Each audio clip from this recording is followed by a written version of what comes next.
Dahil po sa pagpapatupad muli ng No Contact Apprehension Policy, humaba ang pila ng mga motorsiklo sa Commonwealth Avenue sa Quezon City. Sabi ng ilang rider, tiis-tiis na lang sila sa siksikan sa motorcycle lane kaysa naman magbayad ng multa. Balitang hatid ni James Agustin.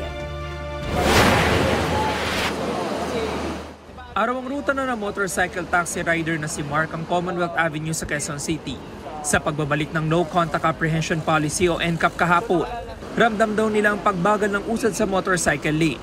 Kaya tiis-tiis na lang daw para iwas huli. Kala mo nga may parade, talagang kailangan sumunod eh. Multa kasi, malaking multa.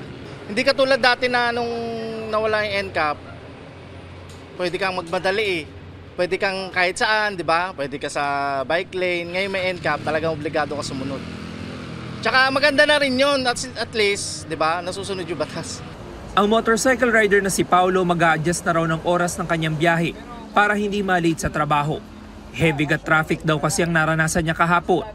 Kung tutuusin, galing lang siyang payatas at papasok sa Tomas Morato. Mag-a-adjust na lang talaga ng time. Ganun na lang talaga.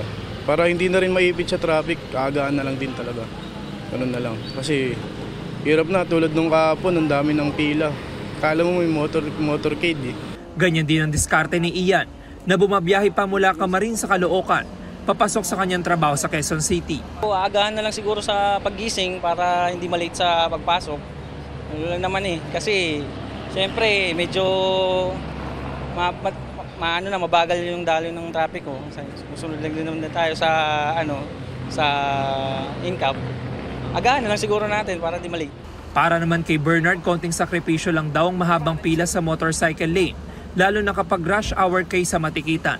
Medyo humaba yung oras namin sa pag-uwi, sir. Wala tayong magawa eh. Ganun yung batas eh.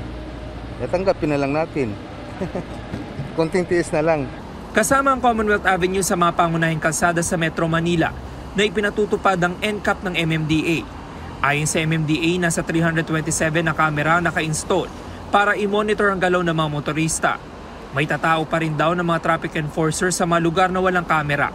James Agustin, nagbabalita para sa GMA Integrated News.